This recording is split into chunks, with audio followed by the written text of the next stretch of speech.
फराळ रेसिपी प्रकार 1 पाहूयात। त्यासाठी इथे मी 1 बाउल घेतलाय। आता यामध्ये मी जसं साहित्याचं प्रमाण सांगतेय तसंच तुम्हाला घ्यायचं आहे। बुंदी बनवताना सर्वात महत्त्वाची गोष्ट म्हणजे आपण जे बेसन पीठ घेणार आहोत ते आणि त्यामध्ये वापरलं जाणारं पाण्याचं प्रमाण, आणि ते जर परफेक्ट असेल ना तर लहान मुलं सुद्धा ही बुंदी सहज बनवू शकतील। तर त्यासाठी सर्वात आधी इथे मी मेजरिंग कप घेतला आहे। तुम्ही सुद्धा मेजरिंग कप किंवा घरातील कोणतीही एखादी वाटी साहित्य मोजून घेण्यासाठी सेट करून घ्या। त्यानंतर आता या कपामध्ये बेसन पीठ भरून घ्यायचं।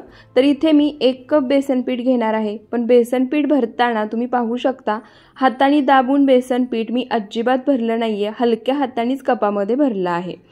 तर इथे पहा 1 कप बेसन पीठ मी घेतलं आहे। आता हे बेसन पीठ या बाउलमध्ये काढून घेऊयात। आता याच कपाने मोजून आपल्याला पाण्याचं प्रमाण सुद्धा घ्यायचं आहे। इतकंच नाही, मी जो पाक आपण तयार करणार आहे तो सुद्धा याच्यासाठी परफेक्ट तयार व्हावा, अजिबात पाक शिल्लक नाही राहिला पाहिजे, यासाठी सुद्धा अचूक प्रमाण सांगणार आहे। त्यानंतर आता यामध्ये चिमूटभर मीठ घालायचं। कोणताही गोडाचा पदार्थ बनवताना मीठ घातलं ना की त्या पदार्थाची चव आणखी वाढते। आता मीठ घातल्यानंतर सर्वात आधी काय करायचं, बेसन पीठ अशा पद्धतीने विस्करने किंवा चमच्याने मिक्स करून घ्यायचं, म्हणजे त्यामध्ये जर गुठळ्या झाल्या असतील तर त्या सर्व गुठळ्या मोडतील। आता हे बेसन पीठ मी आधीच चाळून घेतलं होतं, त्यामुळे या स्टेपला चाळून न घेता विस्करने मिक्स केलं। तुम्हाला हवं असेल तर तुम्ही या स्टेपलाच बेसन पीठ चाळून डायरेक्ट वापरू शकता। बेसन पीठ मिक्स करून त्यातील गुठळ्या मोडल्या की लागेल असं थोडं थोडं पाणी घालायचं, आणि आता हे बेसन पीठ आपल्याला पाण्यासोबत मिक्स करून घ्यायचंय। त्यासोबतच इथे मी 1 कप बेसन पिठासाठी 1 कप पाणी घेतलं होतं, त्यातलंही पाणी थोडंसं शिल्लक राहणार आहे। ते किती राहते ते सुद्धा तुम्हाला पुढे दाखवतेच। तर इथे पहा लागेल असं मी थोडं थोडं पाणी घालतीये आणि हे बॅटर मिक्स करून घेतीये। आता सर्वात महत्त्वाची गोष्ट मी तुम्हाला आधीही सांगितली, आपण ही बुंदी बनवताना यामध्ये सोड्याचा वापर अजिबात करणार नाही, तरी सुद्धा ही बुंदी छान खुसखुशीत तयार होते। पाकामध्ये टाकल्यानंतर पाक त्यामध्ये छान मुरला जातो आणि फुलते सुद्धा अगदी मोत्यांसारखी। तर इथे पहा लागेल असं थोडं थोडं पाणी घालून छान असं बॅटर मी तयार करून घेतलं आहे। बॅटरची तुम्ही कन्सिस्टन्सी पाहू शकता। जेव्हा बॅटर विस्कर सोबत आपण उचलतोय तेव्हा ते एकसारखं खाली पडते, बस एवढ्याच कन्सिस्टन्सीपर्यंत आपल्याला हे बॅटर तयार करून घ्यायचंय। पाण्याचं प्रमाण म्हणाल तर 1 कप बेसन पिठासाठी मी 1 कप पाणी घेतलं होतं, त्यातलं थोडंसं पाणी शिल्लक राहिलंय, म्हणजे 1 कप बेसन पिठासाठी पाऊण कप पाणी इतकं प्रमाण वापरायचं आहे। मेजरिंग कपने घेत असाल तर 1 कप बेसन पीठ त्यासाठी 3/4 कप पाण्याचा वापर करायचा आहे, आणि एवढं पाणी ही बुंदी बनवण्यासाठी बेसन पीठ मिक्स करून घेण्यासाठी लागतंच। त्यानंतर आता हे बेसन पिठाचं जे बॅटर आहे ते 2 मिनिटं एकाच डायरेक्शनमध्ये फिरवत मी छान असं फेटून घेणार आहे।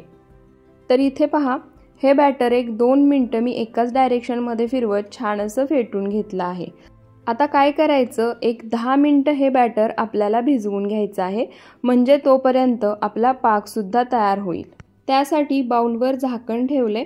आता आपण पाक तयार करून घेऊया।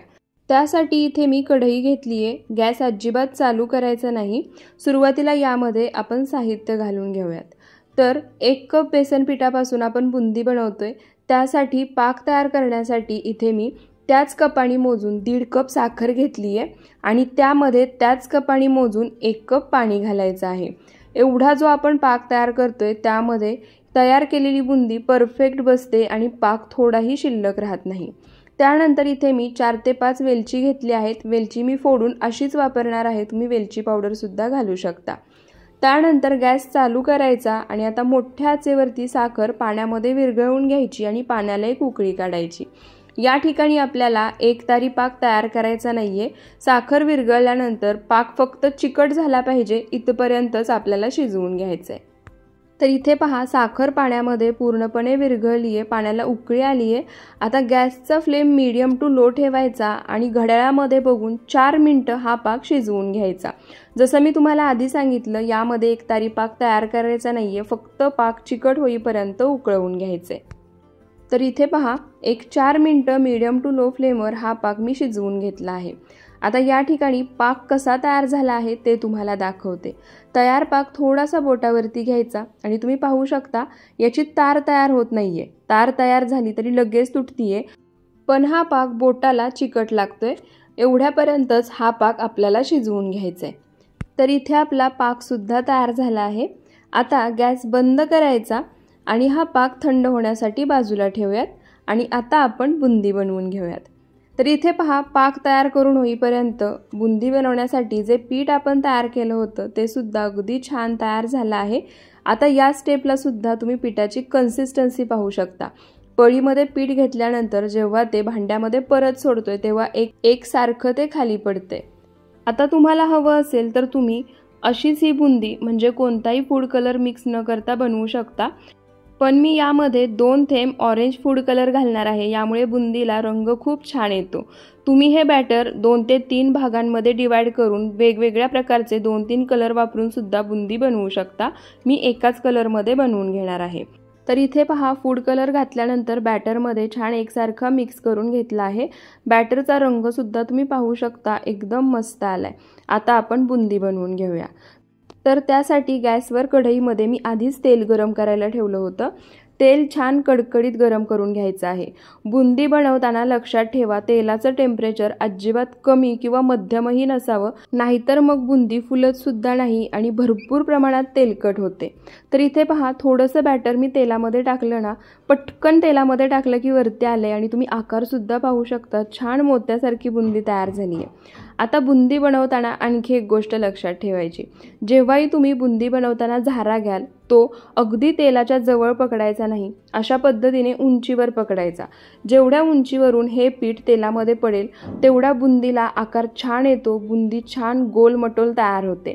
तर इथे पहा, थोड्याशा उंचीवर मी झारा पकडलाय।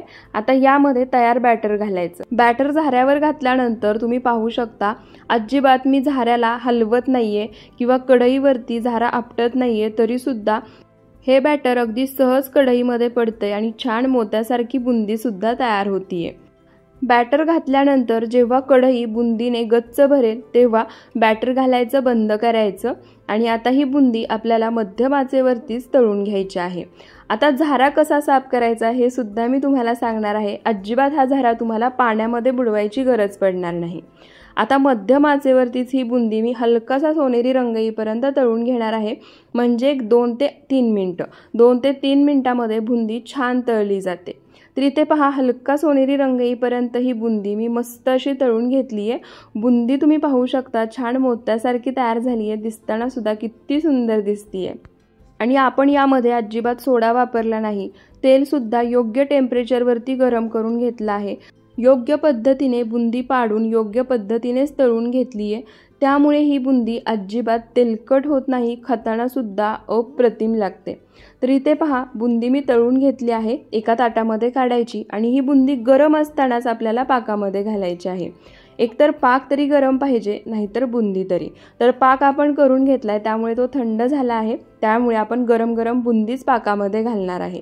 पण त्याआधी तुम्हाला इथे दाखवते, झारा अजिबात पाण्यामध्ये बुडवायचा नाही। तर अशा पद्धतीने बोटाने साफ करून घ्यायचा किंवा एखाद्या टिश्यू पेपरने किंवा खराब रुमालाने सुद्धा झारा तुम्ही पुसून घेऊ शकता। पाण्यामध्ये अजिबात बुडवायचा नाही। तर इथे पहा, झारा सुद्धा पूर्णपणे साफ झाला आहे। आता आणखी एकदा मी तुम्हाला बुंदी पाडून दाखवते। तर त्यासाठी सर्वात आधी गॅसचा फ्लेम मोठा करायचा, त्यानंतर झारा उंचीवरती तेलामध्ये पकडायचा आणि अशा पद्धतीने बॅटर झाऱ्यावरती घालायचं आणि बुंदी पाडून घ्यायची। पुन्हा सांगते, झारा अजिबात टॅप करायचा नाही, म्हणजे कढईवरती आपटायचा नाही किंवा पळीने सुद्धा या झाऱ्यावरती टॅप करायचं नाही। बॅटर अगदी सहज कढईमध्ये पडतं आणि तुम्ही पुन्हा पाहू शकता, छान मोत्यांसारखी बुंदी तयार होतीये। तर इथे ही बुंदी सुद्धा मध्यम आचेवरती छान अशी मी तळून घेतली आहे। आता बुंदी तळताना आणखी एक गोष्ट लक्षात ठेवा, मंद आचेवरती अजिबात तळायची नाही, नाहीतर बुंदी बऱ्याच प्रमाणात तेलकट होऊ शकते। आणि जर मोठ्या आचेवर तळली तर वरून लगेच रंग बदलेल आणि आतून बुंदी तशीच कच्ची राहील, खाताना सुद्धा व्यवस्थित लागणार नाही आणि लगेच मऊ पडेल। तर इथे ही बुंदी सुद्धा मी तळून घेतली आहे। आता ही बुंदी गरम आहे तेव्हाच आपण पाकामध्ये घालून घेऊयात। तर इथे पहा, पाक सुद्धा तयार आहे। पाक पूर्णपणे थंड नाहीये, हलकासा कोमटच आहे। आणि आता ही जी तळलेली बुंदी आहे ती गरम गरमच आपण पाकामध्ये घालून घेऊयात. बुंदी पाकामध्ये घातली की पाकामध्ये मिक्स करून घ्यायची. आणि आता राहिलेल्या मिश्रणाची सुद्धा बुंदी मी याच पद्धतीने बनवून घेते आणि लगेच पाकामध्ये घालून घेते. तर सर्व बुंदी तळून झाली की तुम्हाला दाखवते. तर इथे पहा, राहिलेली बुंदी सुद्धा मी तळून घेतली आहे. तुम्ही बुंदी पाहू शकता, छान खुसखुशीत तयार झाली आहे आणि अजिबात तेलकट नाही आहे. आता ही बुंदी सुद्धा लगेच मी पाकामध्ये घालून घेते आणि मिक्स करून घेते. तर इथे बुंदी पाकामध्ये मिक्स करून घेताना लक्षात ठेवा, एकसारखी छान अशी मिक्स करून घ्यायची. आणि ही बुंदी आपण एक 15 ते 20 मिनिटं पाकामध्येच भिजवून घेणार आहोत. म्हणजे जो काही पाक असेल तो या बुंदीमध्ये छान असा मुरला जाईल. तर तुम्ही पाहू शकता बुंदी गरम आहे त्यामुळे यातून वाफसुद्धा निघतीये. तर इथे पुन्हा सांगते, लक्षात ठेवा, जेव्हा बुंदी तुम्ही पाकामध्ये घालाल तेव्हा पाक तरी गरम असायला हवा किंवा बुंदी तरी. तर इथे पहा, सर्व बुंदी पाकामध्ये मी छान एकसारखी मिक्स करून घेतली आहे. त्यानंतर आता कढईवरती झाकण ठेवायचं आणि एक अर्धा तास तरी ही बुंदी पाकामध्ये छान अशी मुरवून घ्यायची. अर्ध्या तासानंतर मी तुम्हाला दाखवते. तर इथे पहा, एक अर्धा तास झाला आहे. झाकण काढूया आणि तुम्ही पाहू शकता बऱ्यापैकी ही बुंदी पाकामध्ये छान अशी मुरली आहे. तुम्ही पाकाला जी शाईन आली आहे ना ती सुद्धा पाहू शकता. त्यासोबतच पाक मुरल्यामुळे बुंदी छान टम्म फुगली आहे, अगदी मोत्यांसारखी आणि छान रसरशीत तयार झाली आहे. बुंदी तुम्ही पाहू शकता किती मस्त दिसतीये. त्यासोबतच पाकसुद्धा या बुंदीमध्ये अगदी छान मुरला आहे. आणखी थोडा वेळ ही बुंदी अशीच ठेवली ना की जो शिल्लक राहिलेला पाक आहे तो सुद्धा यामध्ये छान मुरतो. त्याचप्रमाणे इथे मी एक तुम्हाला बुंदी दाखवली. तुम्ही पाहिलं, पाक अगदी बुंदीमध्ये छान मुरला आहे. बुंदी दाबली की त्यातून पाक छान असा बाहेर निघतोय. आता ही बुंदी आपण एका ताटामध्ये काढून घेऊयात. तर इथे पहा, थोडासा पाक कढईमध्ये शिल्लक आहे त्यामुळे ही बुंदी तुम्हाला चिकट वाटत असेल, पण असं अजिबात नाही. पूर्ण पाक यामध्ये मिक्स झाला की ही बुंदी पूर्ण वेगळी होते. तरीसुद्धा इथेही तुम्ही पाहू शकता अजिबात ही बुंदी एकमेकाला चिटकलेली नाहीये, अगदी व्यवस्थित मोकळी आहे. आणि दिसताना सुद्धा तुम्ही पाहू शकता एकदम छान मोत्यासारखी दिसतेय. त्यावरती एक वेगळी शाईन आली आहे आणि छान रसरशीत तयार झाली आहे. तर तुम्ही सुद्धा यावर्षी गौरी गणपतीच्या प्रसादाला एकदा या पद्धतीने ही रसरशीत मोत्यासारखी बुंदी, तीही सोडा न वापरता बनवलेली, नक्की बनवून पहा. फराळ रेसिपी प्रकार 2 पाहूयात.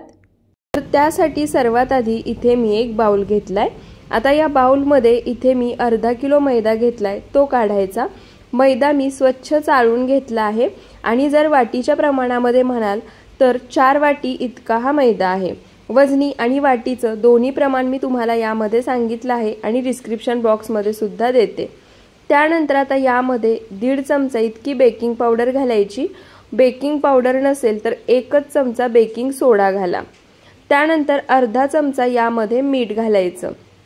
आता हे सर्व साहित्य एकसारखं पिठामध्ये म्हणजे मैद्यामध्ये मिक्स करून घेऊयात. तर इथे बेकिंग पावडर आणि मीठ मैद्यामध्ये एकसारखं मी मिक्स करून घेतलंय. त्यानंतर आता यामध्ये तूप घालायचं. तर इथे मी पाऊण वाटी तूप घेतलं आहे. वजनी प्रमाणामध्ये 175 ग्रॅम इतकं हे तूप आहे.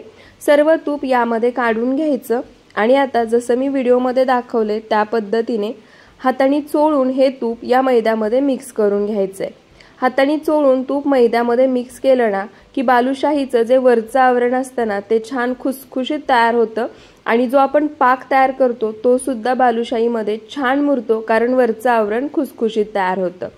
तर इथे पहा, जसं व्हिडिओमध्ये दाखवलंय त्या पद्धतीने हाताने चोळून चोळून हा मैदा आणि तूप एकत्र मिक्स करून घेऊयात. तर इथे पहा, मैदा आणि तूप मी छान एकत्र मिक्स करून घेतले आहेत.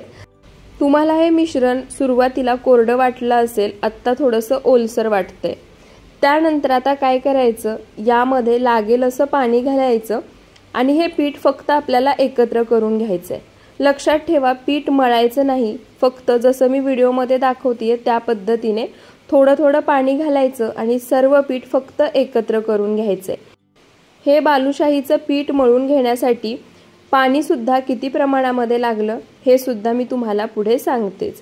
पण त्याआधी आणखी एक गोष्ट लक्षात ठेवा, जर तुम्हाला वजनी प्रमाणामध्ये साहित्य मोजून घ्यायचं नसेल, वाटीने मोजून घ्यायचं असेल तर सुरुवातीलाच मैदा मोजून घेण्यापासूनच तुम्ही जे काही पुढचं साहित्य मोजून घेणार असाल त्यासाठी एखादी वाटी किंवा मेजरिंग कप सेट करून घ्या. तर इथे पहा लागेल असं थोडं थोडं पाणी घालून सर्व पीठ मी एकत्र करून घेतलं आहे।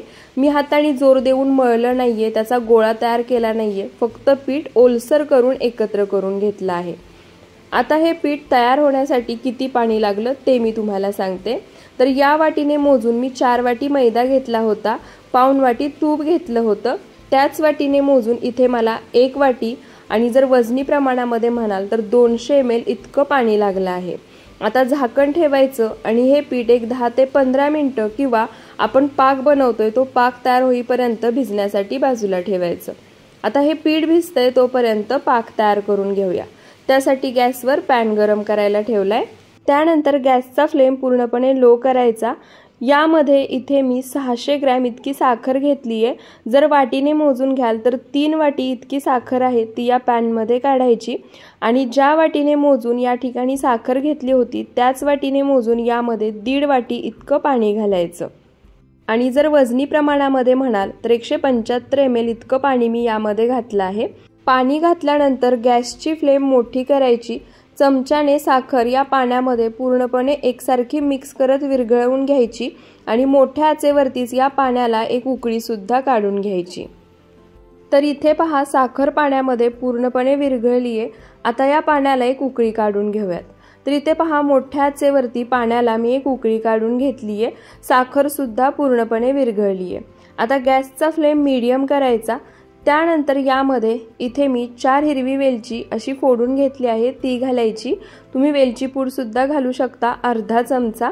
वेलची घातल्यानंतर आता एकदा या पाकामध्ये मिक्स करायची आणि मध्यम आचेवरती फक्त 4 मिनिटं हा पाक उकळवून घ्यायचा आहे। आपल्याला या ठिकाणी एकतारी पाक तयार करायचा नाही, फक्त हा पाक चिकट झाला पाहिजे एवढाच उकळवून घ्यायचा आहे, म्हणजे एक 4 ते 5 मिनिटं।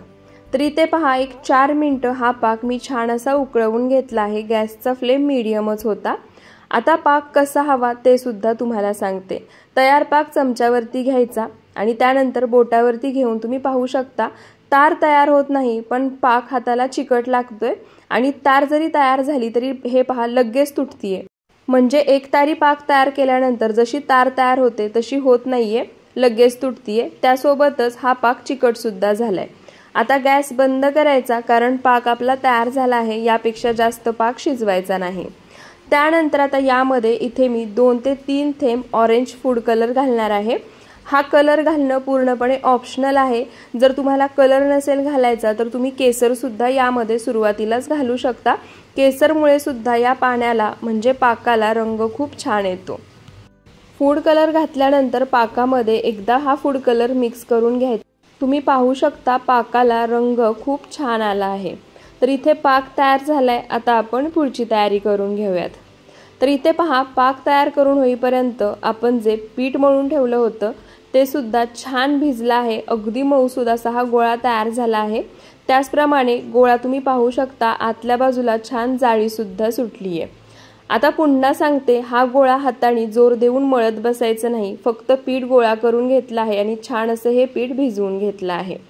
त्यानंतर इथे एक सर्वात सोपी आणि महत्त्वाची पद्धत सांगते, ती म्हणजे जेव्हा आपण बालुशाही बनवतो किंवा हलवायांजवळून जेव्हा बालुशाही विकत आणतो ना, तेव्हा त्या बालुशाहीला भरपूर पदर सुटलेले असतात, अगदी आतमध्ये सुद्धा।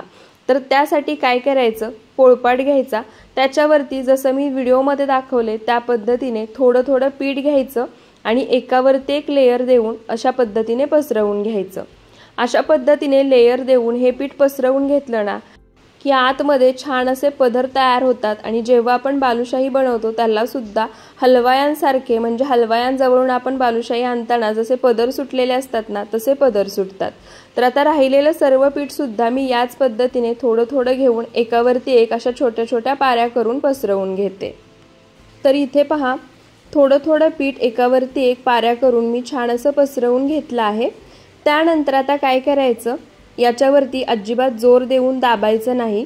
एखादा चाकू घ्यायचा आणि जसं मी व्हिडिओमध्ये दाखवले त्या पद्धतीने ही जी पारी तयार झाली आहे ती कट करून घ्यायची। आता तुम्हाला जेवढ्या आकारामध्ये जशा या बालुशाही बनवायच्या आहेत ना त्या पद्धतीने तुम्ही हे कट करून घेऊ शकता।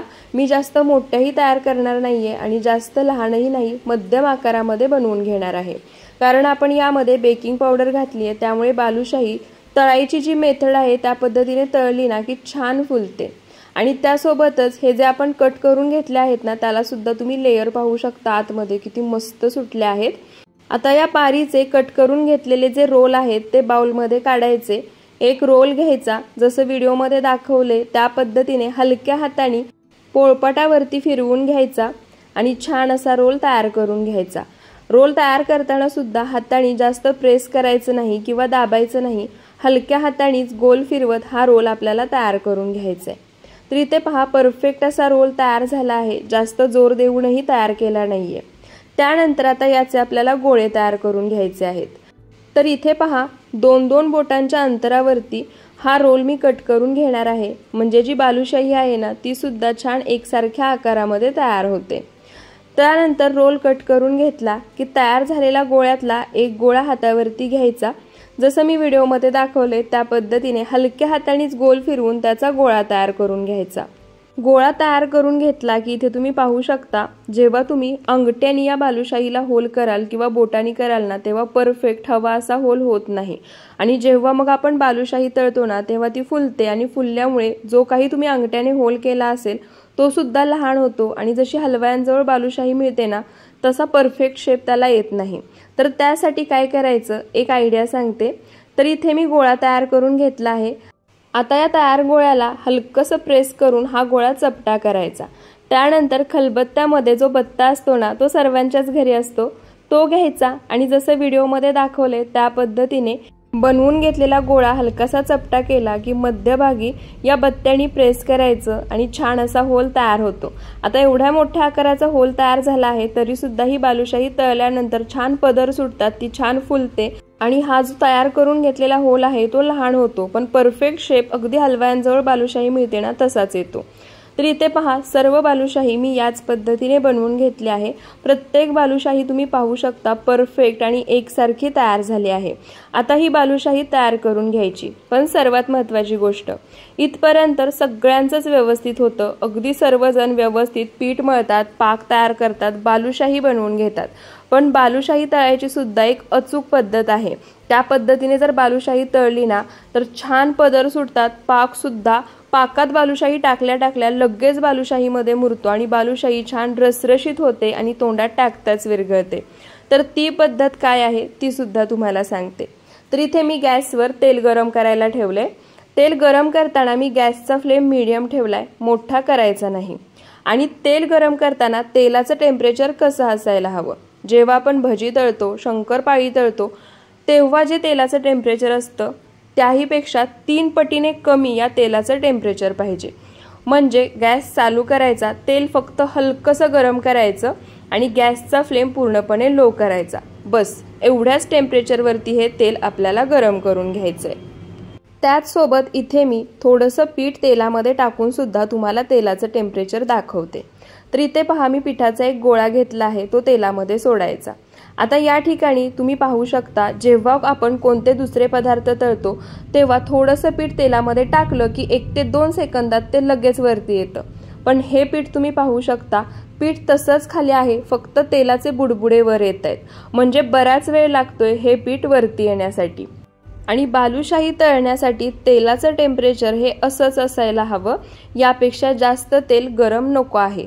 जर जास्त गरम तेलामध्ये बालुशाही तळली तर काय होईल ते सुद्धा मी तुम्हाला पुढे सांगते, पण त्याआधी तयार बालुशाही आपण तेलामध्ये सोडून घेऊयात। तर इथे पहा बालुशाही तेलामध्ये सोडल्यानंतर फक्त तेलाचे बुडबुडे वर येत आहेत, बालुशाही वर येत नाहीये। त्यासोबतच एका वेळी फक्त 4 ते 5च बालुशाही तेलामध्ये सोडायच्या जर कढई लहान असेल। कढई मोठी असेल तर एका वेळी 10 ते 12 सुद्धा तळून घेऊ शकता। आता गॅसचा फ्लेम या ठिकाणी पूर्णपणे लो आहे। आता काय करायचं, जोपर्यंत ही बालुशाही खालच्या बाजूने छान तळून आतमध्ये छान पदर सुटले जात नाहीत, तोपर्यंत वरती येत नाही, तोपर्यंत अजिबात चमच्याने किंवा झाऱ्याने हलवायची नाही। बालुशाही जसजशी खालून तळली जाते आतमध्ये त्याला पदर सुटतात, आतून बालुशाही हलकी तयार होते, तेव्हा ही बालुशाही आपोआप वरती येते, ते सुद्धा मी तुम्हाला पुढे दाखवतेच। आता जर हाय टेम्परेचर असणाऱ्या तेलामध्ये बालुशाही सोडली आणि जर तुम्ही तळायला गेलात ना तर बालुशाहीचं पीठ आपण जोर देऊन मळलं नाहीये, फक्त ते गोळा केलं होतं, त्यानंतर लगेच त्याच्या गोळ्या करून आपण या बालुशाही तयार केल्या आहेत। जर हाय टेम्परेचरवरती तेल गरम केलं, तेलामध्ये बालुशाही सोडली तर ते पदर वेगळे होतात आणि बालुशाही पूर्ण तेलामध्ये सुटते। त्यामुळे एकदम कमी टेम्परेचरच्या तेलामध्येच ही बालुशाही सोडायची आणि मीडियम टू लो फ्लेमवरतीच नंतर सुद्धा तळून घ्यायची आहे। तर इथे तुम्ही पाहू शकता खालच्या बाजूने बालुशाही तळली गेली, आतून छान पदर सुटले, बालुशाही हलकी झाली, त्यानंतर ही आपल्या मनाने वरती आली आहे। अजिबात मी याला झारा किंवा चमचा लावला नव्हता। आता बालुशाही वरती आली की गॅसचा फ्लेम मीडियम टू लोच ठेवायचा आणि अलटी-पलटी करत छान सोनेरी रंग येईपर्यंत बालुशाही तळून घ्यायची। आता अलटी-पलटी करत म्हणजे काय, सतत अलटी-पलटी करत राहायचं नाही। 1 ते 1.5 मिनिटं तरी ही बालुशाही एका बाजूने तळली गेली पाहिजे, त्यानंतरच पलटी करायची, त्यानंतर दुसऱ्या बाजूने 1 ते 1.5 मिनिटं तळून घ्यायची। या पद्धतीने सतत बालुशाहीला झारा सुद्धा लावायचा नाही। तर इथे पहा बालुशाहीचा हलका हलका रंग बदलायला लागला आहे, पण छान सोनेरी रंग येईपर्यंत ही बालुशाही आपल्याला तळून घ्यायची आहे।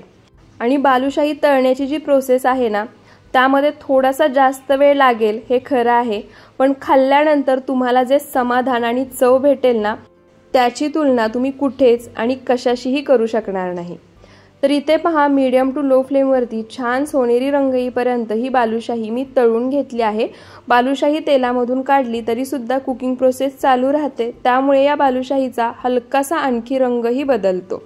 तर आता ही बालुशाही मी तेलामधून काढून घेते, पण त्याआधी तुम्ही इथे पाहू शकता बालुशाहीला काय मस्त पदर सुटले आहेत आणि त्यासोबतच पुढे मी बालुशाही तुम्हाला फोडून सुद्धा दाखवेन। आतमध्ये सुद्धा तुम्ही बालुशाहीच्या पाहू शकाल छान असे पदर सुटले गेले आहेत। तर आता ही बालुशाही आपण काढून घेऊया। आता बालुशाही काढून घेण्याआधी सर्वात महत्त्वाची टिप, गॅस बंद करायचा। गॅस बंद करून तेल पुन्हा थंड करून घ्यायचं आणि त्यानंतरच पुढची बॅच तळून घ्यायची।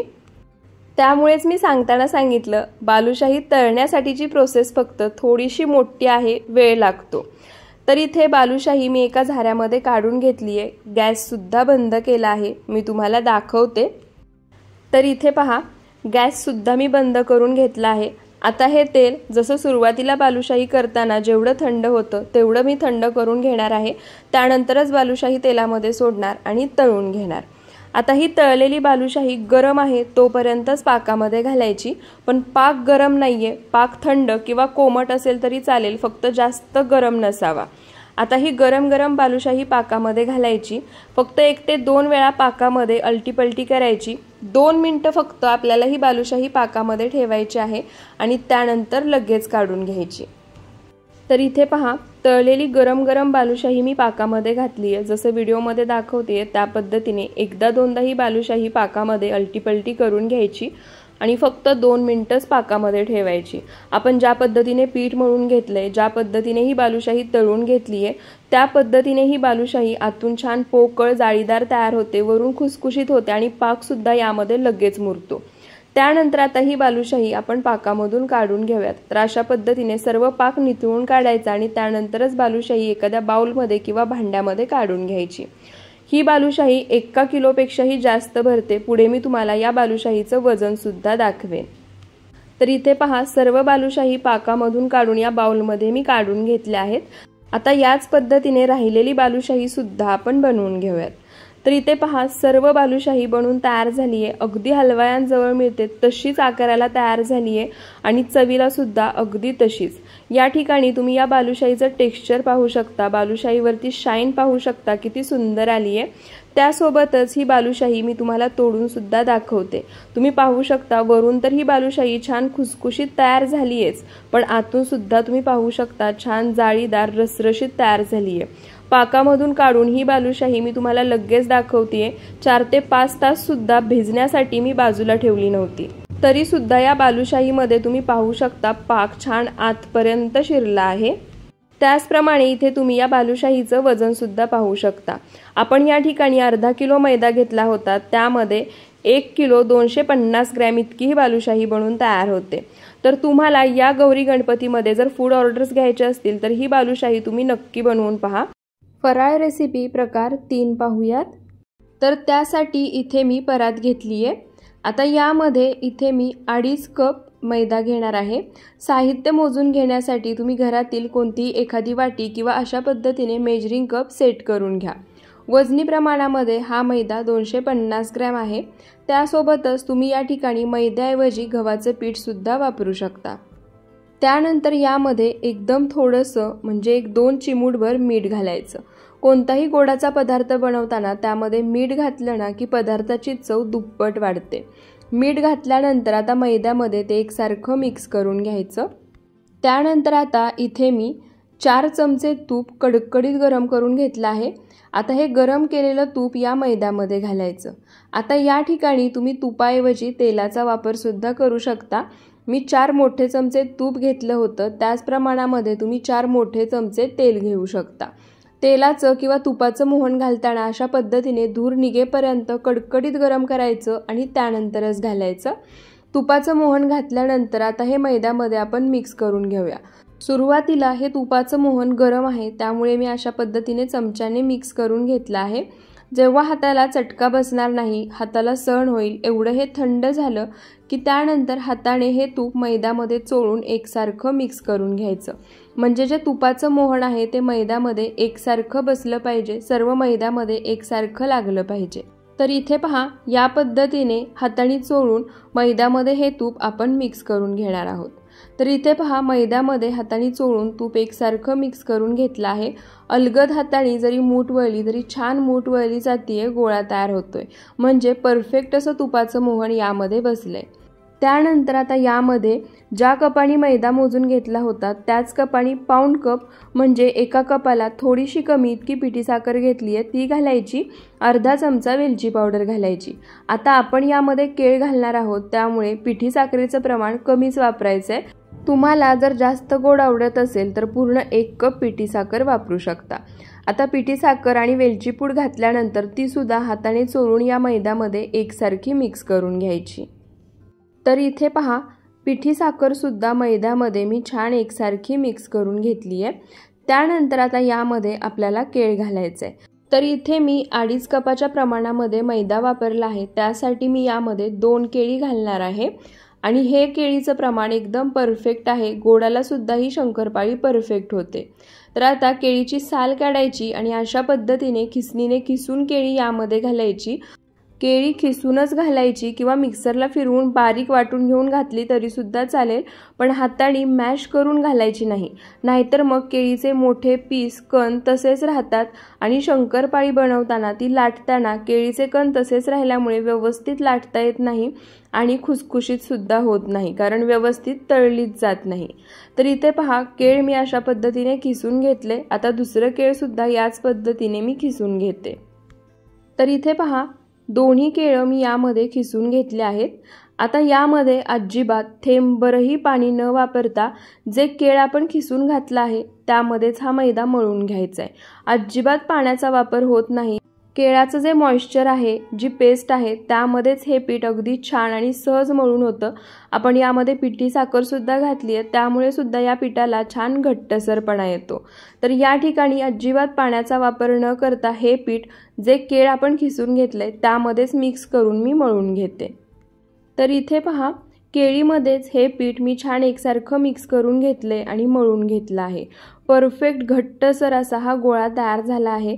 जसं आपण नेहमी शंकरपाळी बनवताना पीठ मळून घेतो ना, अगदी त्याच कन्सिस्टन्सीमध्ये हे पीठ तयार झालं आहे। त्यानंतर आता याच्यावरती झाकण ठेवायचं आणि हे पीठ एक अर्धा तास भिजण्यासाठी बाजूला ठेवायचं। आता जर तुम्हाला गडबड असेल, पटकन या शंकरपाळ्या बनवायच्या असतील, तरी सुद्धा तुम्ही पीठ मळून घेतलं की लगेच ही शंकरपाळी बनवून घेऊ शकता। तर इथे पहा, एक अर्धा तास झाला आहे, पीठ मी छान असं भिजवून घेतलं आहे। पहिल्यापेक्षा तुम्ही पाहू शकता थोडंसं पीठ सैलसर झालं आहे। पुन्हा एकदा हे पीठ एक अर्धा मिनिटभर मी मळून घेते। पिठाची तुम्ही पुन्हा एकदा सांगते कन्सिस्टन्सी पहा, त्याचसोबत टेक्स्चर सुद्धा पाहू शकता। तर इथे एक अर्धा मिनिट पुन्हा हे पीठ मी मळून घेतलं आहे। तुम्ही पाहू शकता आतमध्ये छान जाळी तयार झाली आहे। आता आपण याच्या शंकरपाळ्या बनवून घेऊयात। त्यासाठी मळून घेतलेल्या पिठातील आपण नेहमी चपाती बनवण्यासाठी जेवढ्या आकाराचा गोळा बनवतो त्याच्या दुप्पट आकाराचा गोळा आपल्याला या ठिकाणी बनवून घ्यायचा आहे। त्यानुसारच मळून घेतलेल्या पिठातील पीठ घ्यायचं आणि चपातीसाठी बनवतो त्या गोळ्यापेक्षा दुप्पट आकाराचा गोळा बनवून घ्यायचा। त्यानंतर तयार गोळा कोरड्या पिठामध्ये घोळायचा। पोळपाट घेतला आहे। आता हा तयार गोळा आपल्याला लाटून घ्यायचा आहे। तर या ठिकाणी शंकरपाळीला छान अशा लेयर्स सुटाव्यात, शंकरपाळी छान बिस्किटासारखी खुसखुशीत व्हावी यासाठी मी एक टिप सांगणार आहे। तर इथे पहा, तयार केलेला गोळा मी मध्यम जाडसर असा लाटून घेतलाय। त्यानंतर काय करायचं, हा गोळा आपल्याला फोल्ड करून याचा रोल तयार करून घ्यायचा आहे। त्यानंतर जो रोल केलेला आहे त्याचं एक टोक फोल्ड करून दुसऱ्या टोकापाशी जोडायचं। त्यानंतर पुन्हा हा तयार केलेला रोल आपल्याला लाटून घ्यायचा आहे। या पद्धतीने फोल्ड करून रोल करून हे शंकरपाळीचं पीठ लाटून घेतलं ना की शंकरपाळ्याला लेयर छान सुटते आणि शंकरपाळी छान अशी तयार होते। तर इथे पहा, फोल्ड केल्यानंतर रोल करून घेतला, त्यानंतर पुन्हा एकदा शंकरपाळीचं हे पीठ लाटून घेतलं, त्यानंतर फोल्ड करून चौकोनी आकारामध्ये हे पीठ तयार करून घेतलं आणि आता पुन्हा एकदा हलक्या हाताने हे पीठ मी लाटून घेणार आहे। आता चौकोनी आकार केला आहे तर चौकोनी आकारामध्येच हे पीठ मी छान असं लाटून घेते, म्हणजे त्याची चौकोनी आकारामध्ये पारी तयार करून घेते। आता लाटून घेताना तुम्ही लक्षात ठेवा, जास्त जाडसर लाटायचं नाही, 1 सेंटीमीटर इतकं जाडसर हे ठेवायचं आहे आणि लाटून घ्यायचं। तर पुन्हा एकदा हे फोल्ड करून याचा मी चौकोनी आकार बनवून घेतला आहे। आता पुन्हा एकदा हलक्या हाताने हे आपण लाटून घेऊयात। लक्षात ठेवा, जेवढ्या वेळा शंकरपाळी तुम्ही अशा पद्धतीने फोल्ड करून लाटून बनवून घ्याल ना, तेवढा याला पदर खूप छान सुटतात आणि शंकरपाळी खुसखुशीतच होते। तर इथे पहा, पुन्हा एकदा चौकोनी आकारामध्ये ही पारी मी लाटून घेतली आहे। पारी लाटून घेताना पुन्हा सांगते, जास्त पातळ लाटायची नाही, जास्त जाडसरही लाटायची नाही, मध्यम जाडसर लाटून घ्यायची आहे। तर इथे पहा, मध्यम जाडसर अशी ही पारी मी लाटून घेतली आहे। त्यानंतर आता याच्या शंकरपाळ्या बनवून घ्यायच्या। तर इथे तुम्हाला हव्या आहेत तशा आकारामध्ये तुम्ही शंकरपाळी बनवून घेऊ शकता। आपण नेहमी शंकरपाळी जशी चौकोनी आकारामध्ये बनवतो ना तशीच बनवून घेणार आहे। त्यासाठी इथे पहा, सुरीने अशा पद्धतीने कट करून घ्यायचे। पहिल्यांदा उभे कट करायचे, त्यानंतर आडवे कट करून घ्यायचे। तुम्हाला हवं असेल तर सुरुवातीला अशा पद्धतीने बाजूच्या कडा कट करून घेऊ शकता, छान चौकोनी आकार देऊ शकता आणि त्यानंतर या शंकरपाळ्या कट करून घेऊ शकता। आता सर्व शंकरपाळ्या मी याच पद्धतीने कट करून घेते। तर इथे पहा, लाटून घेतलेली पारी उभ्या आडवे कट करून चौकोनी आकारामध्ये मी शंकरपाळी बनवून घेतली आहे। शंकरपाळी तुम्ही पाहू शकता, जास्त जाडसरही नाही, जास्त पातळही नाही, मध्यम जाडसर आहे। आता ही शंकरपाळी काढून एका ताटामध्ये घेऊयात। याच पद्धतीने राहिलेल्या शंकरपाळी सुद्धा मी एकाच वेळी बनवून घेणार आहे आणि त्यानंतर एकाच वेळी तळून घ्यायच्या। असं काहीही नाहीये की शंकरपाळी बनवली की लगेच तळायची। तुम्ही जर एकटे असाल तर माझ्या या पद्धतीने सर्व शंकरपाळ्या एकदाच बनवून घ्यायच्या आणि त्यानंतर तळून घ्यायच्या। तर इथे पहा, मळून घेतलेल्या सर्व पिठाच्या मी शंकरपाळी बनवून घेतल्या आहेत। आता शंकरपाळी तळून घेऊया। त्यासाठी गॅसवर मी आधीच तेल गरम करायला ठेवलं होतं। तेल छान कडकडीत गरम करून घ्यायचं। कसं ते सांगते। तर इथे मी पिठाचा एक गोळा कढईमध्ये टाकला आहे। पिठाचा गोळा कढईमध्ये टाकल्यानंतर 1 सेकंदाभरामध्येच तो वरती येतोय। एवढ्याच टेम्परेचरला हे तेल आपल्याला गरम करून घ्यायचं आहे। हे तेल जसं आपल्याला हवं आहे तसं, म्हणजे छान कडकडीत गरम नसेल तर शंकरपाळी तेलकट होते, त्यामध्ये जास्त तेल शोषलं जातं आणि व्यवस्थित तळली सुद्धा जात नाही। तर इथे मी छान कडकडीत असं तेल गरम करून घेतलं आहे। गॅसचा फ्लेम मोठाच ठेवायचा आणि आता यामध्ये ज्या शंकरपाळी आपण तयार करून घेतल्या आहेत त्या सोडायच्या। सुरुवातीला 1 मिनिटभर शंकरपाळी मोठ्या आचेवरतीच भाजून घ्यायची आहे आणि एका वेळी थोड्याशा शंकरपाळी तेलामध्ये सोडायच्या आणि आता 1 मिनिटभर ही शंकरपाळी अजिबात झारा लावून मी हलवून घेणार नाही।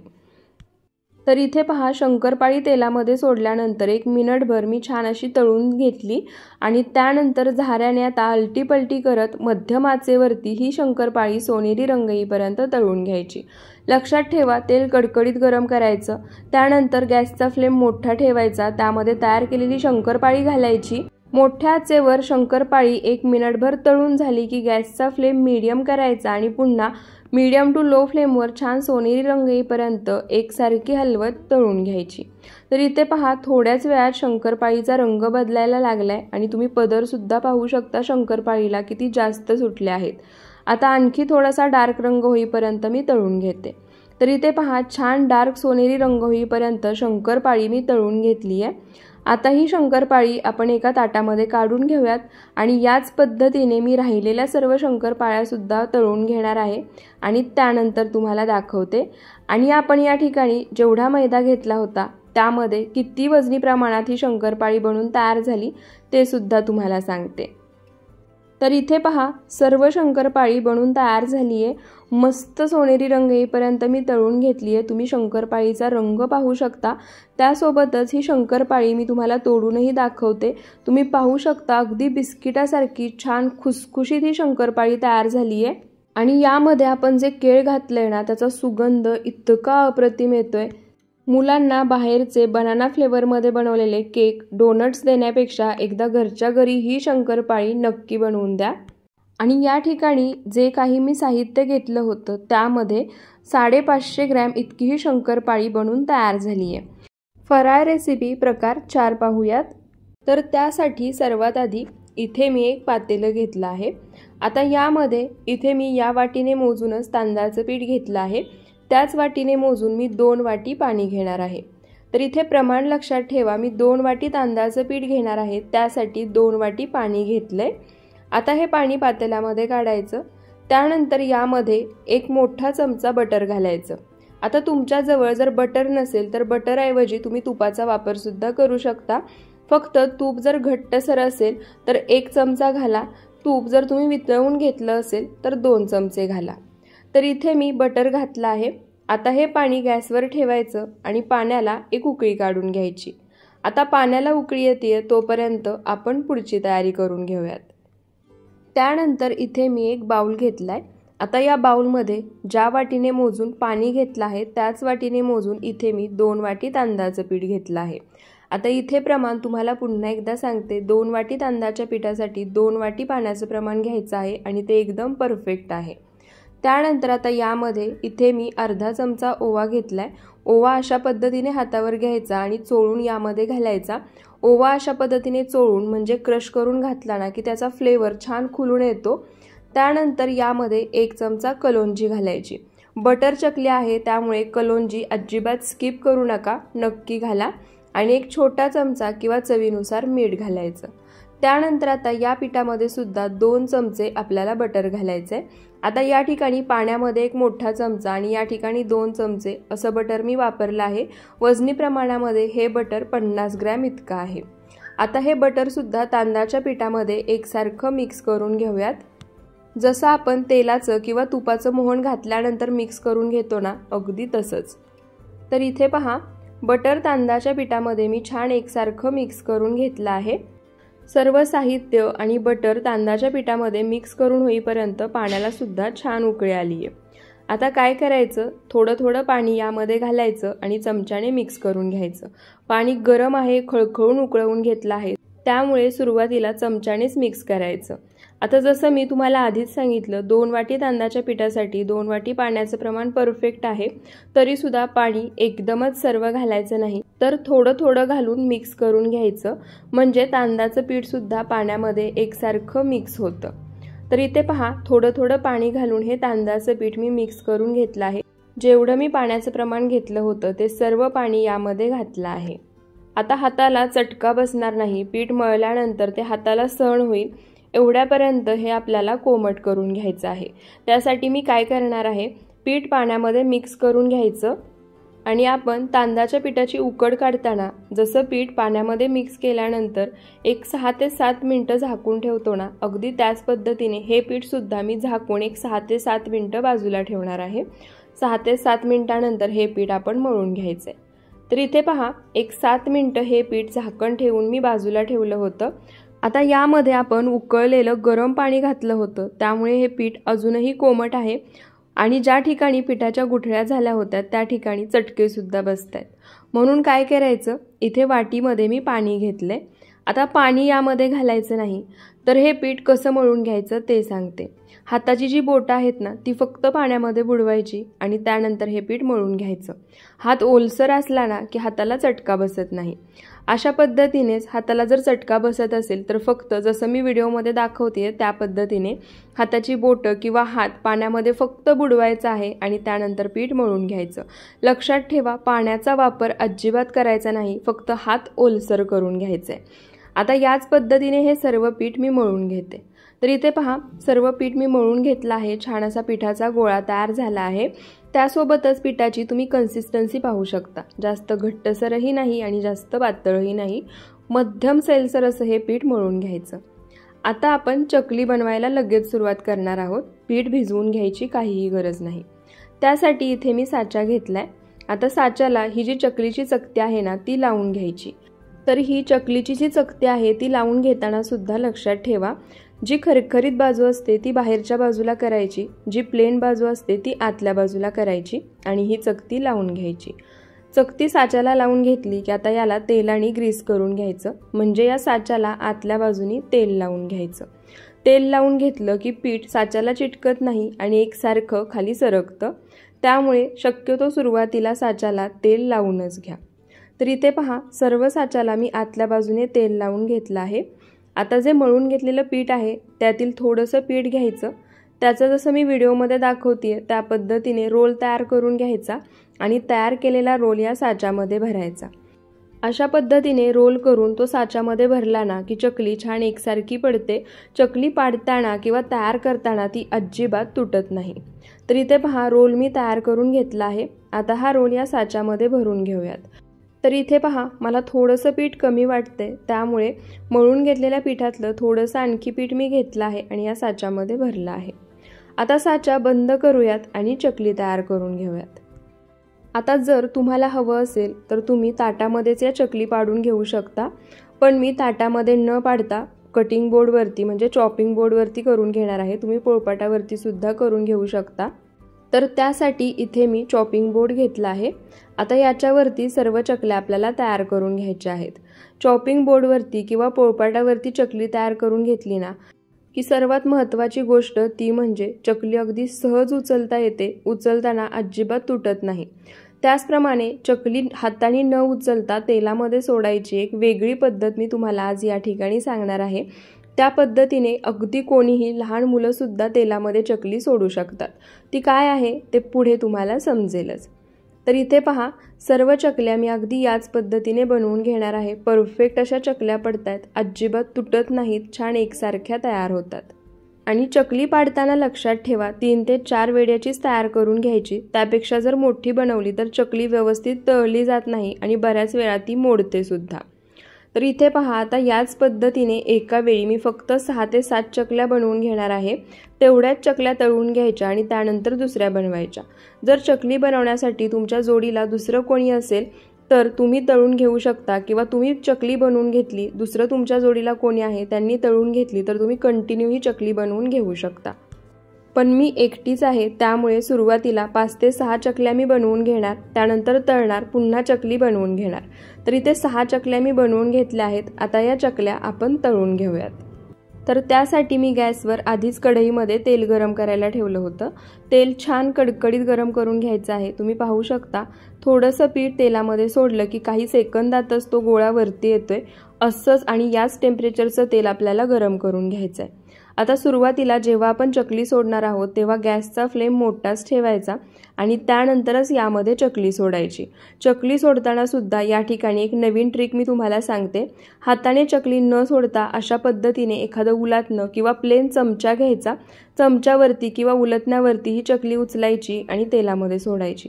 पाहताय ना, अगदी सहज ही चकली तेलामध्ये सोडता येते, लांब राहून सुद्धा। त्यामुळे लहान मुलं सुद्धा या चकल्या तेलामध्ये अगदी सहज सोडू शकतील, एवढी सोपी आणि खास ट्रिक आहे। चकली तेलामध्ये सोडली की 1 मिनिटभर अशाच पद्धतीने तळून घ्यायची। आता आपण बटर चकली बनवतोय, नेहमीपेक्षा वेगळी आहे। त्यामुळे चकली इथे पहा, तेलामध्ये सोडली, खालच्या बाजूने हलकीशी तळली गेली की चकल्या चिटकून बसल्या आहेत। भ्यायचं काहीही कारण नाही। जसजशी ही चकली तळली जाईल तसतसं या चकल्या आपोआप वेगळ्या होतात। इथे पाहू शकता, मध्यम आचेवरती 1-2 मिनिटं ही चकली तळून घेतली आहे आणि या चकल्या वेगळ्या झाल्या आहेत। आता मध्यम आचेवरती चकली अलटी-पलटी करत हलकासा रंग बदलेपर्यंत तळून घ्यायची। तर इथे पहा, चकली छान तळली गेली आहे। तेलावरती जो फेस येत होता तो पूर्णपणे बंद झाला आहे। तेल पूर्णपणे क्लीन झाले, म्हणजे ही चकली अगदी व्यवस्थित तळली गेली आहे। आता ही चकली मी एका झाऱ्यामध्ये काढून घेते, म्हणजे यामध्ये जे काही एक्स्ट्रा तेल असेल ते निघून जाईल। आणि आता राहिलेल्या चकल्या सुद्धा मी याच पद्धतीने बनवून घेते, तळून घेते आणि त्यानंतर तुम्हाला दाखवते। तर इथे पहा, आपल्या सर्व चकल्या बनवून तयार झाल्या आहेत। छान एकसारख्या चकल्या तयार झाल्या आहेत। त्यासोबतच आपण जे या ठिकाणी साहित्य घेतलं होतं तेवढ्या साहित्यामध्ये 35 चकल्या बनवून तयार होतात। वजनी प्रमाणामध्ये म्हणाल तर अर्ध्या किलोला थोड्याशा जास्तच चकल्या इथे बनवून तयार होतात। चकली तुम्हाला दाखवते, अजिबात तेलकट झाली नाहीये, अजिबात यामध्ये तेल शोषलं गेलं नाहीये, त्यामुळे खाण्यासाठी एकदम परफेक्ट आहे, पौष्टिक आहे। आता या ठिकाणी चकलीचा आवाज तुम्ही ऐका, झाली आहे ना मस्त खुसखुशीत कुरकुरीत आणि जशी आत्ता आहे ना तशीच संपेपर्यंत राहते, अगदी 2 महिने सुद्धा। तर तुम्ही सुद्धा फक्त 2 ते 3 साहित्यांचा वापर करून पटकन तयार होणारी आणि 2 महिने हवाबंद डब्यामध्ये किंवा संपेपर्यंत आहे अशी कुरकुरीत राहणारी ही बटर चकली नक्की बनवून पहा। बाहेरचं मुलांना अस्वच्छतेत बनवलेलं देण्यापेक्षा एकदा घरच्या घरी या पद्धतीने ही चकली नक्की बनवा, तुमच्या मुलांना घरच्यांना नक्की आवडेल। तर इथे आपले 4ही वेगवेगळे फराळाचे प्रकार बनवून तयार झाले आहेत। तुम्हाला यातील सर्वात जास्त प्रकार कोणता आवडला ते मला कमेंट करून नक्की सांगा। तुम्हाला जर आजचा हा रेसिपी व्हिडिओ थोडासा जरी आवडला असेल तर व्हिडिओला जास्तीत जास्त शेअर करा, एक लाईक नक्की करा आणि अशाच रेसिपीज पाहण्यासाठी आपल्या कुक विथ सरिता या यूट्यूब चॅनलला सबस्क्राईब नक्की करा। धन्यवाद।